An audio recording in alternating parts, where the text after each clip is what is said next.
C Joseph Vijay எனும் நான்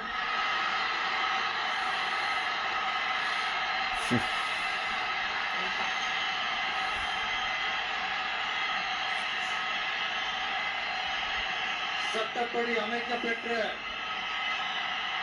இந்திய அரசியல் அமைப்பின்பால்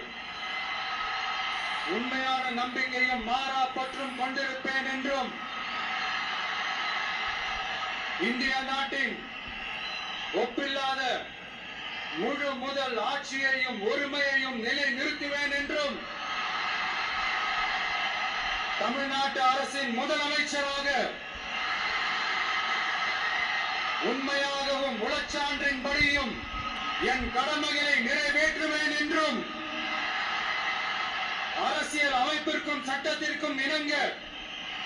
அச்சமும் ஒருதலை சார்பும் இன்றி விருப்பு வெறுப்பை விலக்கி பலதரப்பட்ட மக்கள் அனைவருக்கும் நேர்மையானதை செய்வேன் என்றும் ஆண்டவன் மீது ஆணையிட்டு உறுதிமொழிகிறேன்.